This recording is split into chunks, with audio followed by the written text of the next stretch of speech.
Hi YouTube, thank you for joining me or rejoining me I hope, and a big thank you to all the people that remained subscribed during the 14-month self-imposed hiatus I've had from this channel, with the exception of a German-speaking film / documentary which I made for the village of Trattenbach where I live in Austria.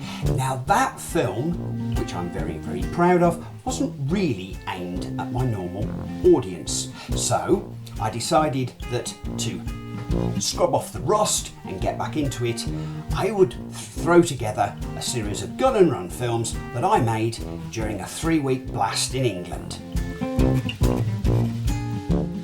Rewind to Midsummer. So on the 3rd of July, it would appear that I am on a train on my way to Vienna Airport. After a fairly seamless transition through Vienna Airport, it's off to gate G27 for my 2.5-hour flight to Manchester for my first holiday in England in 6 years. Now I must admit, I was feeling a trifle melancholy about going back to England. I'd got kind of mixed feelings, and I wondered what kind of things I would notice that had changed within the last 6 years. One thing was for certain, I hadn't lost my passion for English grub.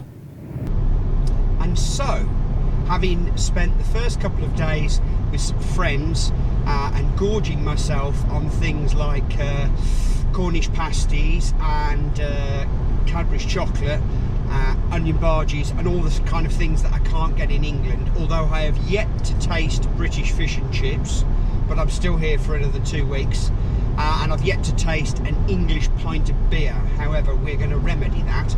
I'm finding myself on the A46 heading up towards Newark, but that is not my final destination. I am now going over to see some friends in Lincolnshire, in Oldford, near a former RAF base called RAF Strubby, and I'm going to spend 3 or 4 days with them. So we'll just see what that entails.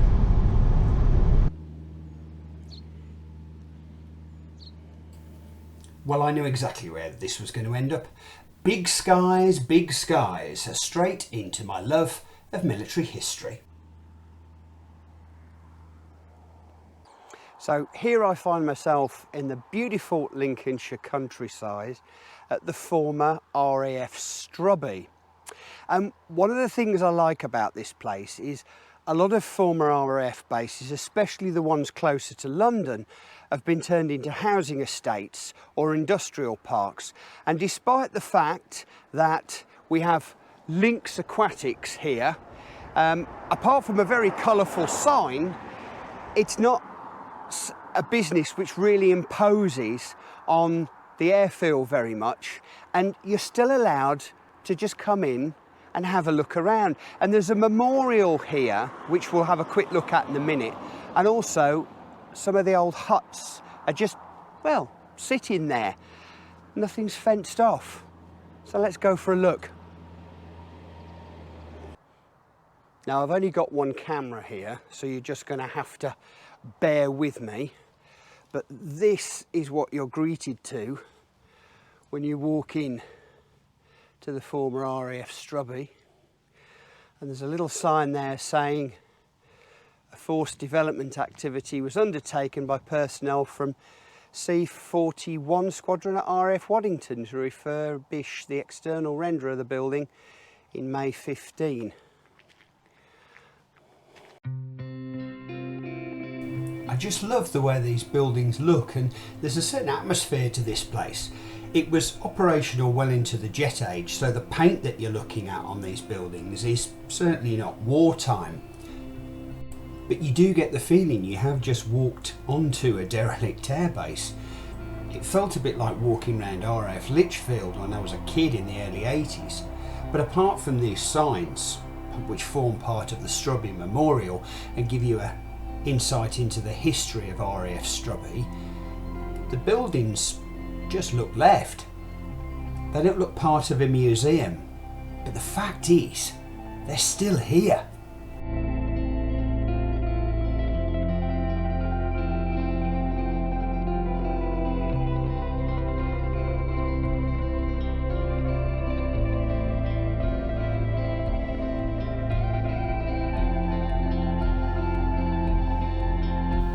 I can't help thinking that this particular photograph surely must have been taken after VE Day, because pretty much without exception, everybody's looking extremely happy.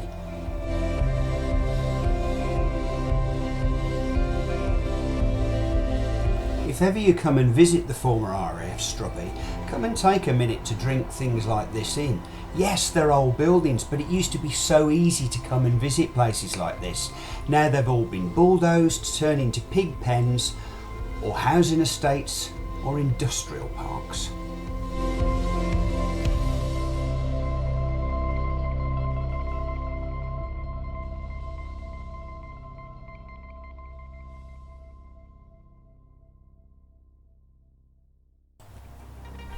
RAF Strubby opened in April 1944 and was initially used for air-sea rescue and anti-shipping duties, and a bit later for heavy bombers. After the war it was mothballed until the early 50s, when the RAF Flying College moved in with jets, and jet flying continued right up until the air base's closure in September 1972.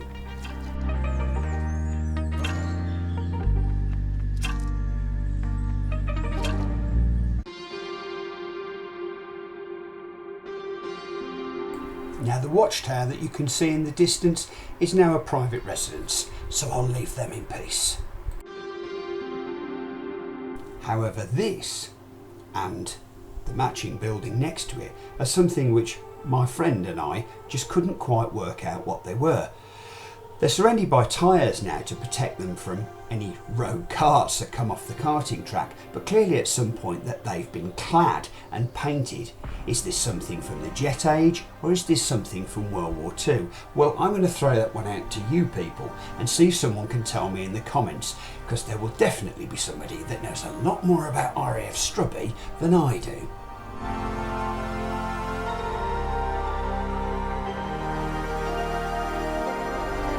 That shelving was clearly used to store something.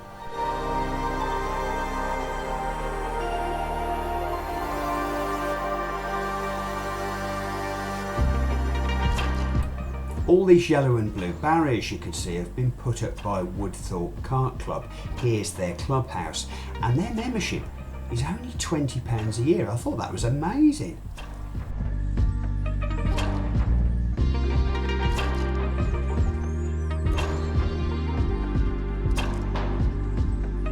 Just a humorous observation. Somebody was clearly using the postal service to get this water tank to Strubby. This de Havilland Vampire from the Era Modelling Club was a nice surprise, as was this GB R1 Racer. The guys from the club that showed them to us were great. Anyway, before I left, I've got one more thing to tell you about.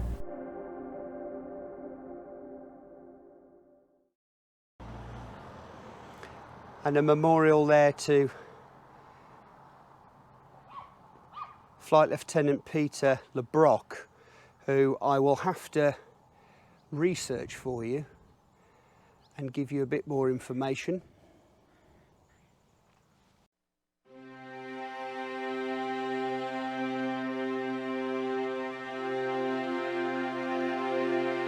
Peter LeBrock was originally from Guernsey, but he'd managed to flee the German occupation and escape to the mainland, where he joined the RAF and became a sergeant pilot on Wellingtons.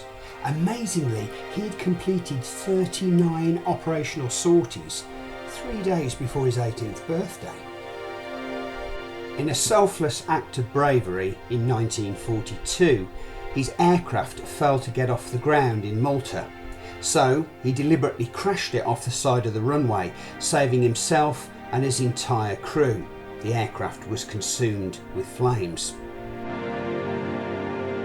After a stint as an instructor in Scotland, the now commissioned Flight Lieutenant Peter LeBrock joined 144 Squadron at RAF Strubby, flying Bristol Beaufighters in May 1944. It was on the night of the 21st of July that Flight Lieutenant LeBrock and his navigator Flight Sergeant R.E. Davis took off from RAF Strubby in their twin-engine Bristol Beaufighter, armed with a single torpedo on a reconnaissance mission. Shortly after takeoff, one of his engines failed, so he found a safe place to dispose of his torpedo and immediately returned to base. Tragically, just prior to landing, the second engine failed and his aircraft crashed on the runway. His navigator, Flight Sergeant Davis, was pulled from the wreckage injured, but despite an enormous effort by the RAF personnel on the ground, many of whom were severely burned, Peter LeBrock was trapped by his legs and perished when the fuel tanks of his aircraft ruptured. The inscription on the memorial at RAF Strubby reads the same as that on the headstone of Peter LeBrock's final resting place in Alford Cemetery, and it reads as follows: "God knows how young he was to have to die. Tell him how he is missed. May his peace be deep." Flight Lieutenant LeBrock, pictured here lower left, is one face of many that adore the photographs on the walls at the remaining buildings here at Strubby. There's plenty of history to read, and there is a fitting memorial maintained by the Stubbs family who own the site. It's beautifully cared for and a credit to all concerned.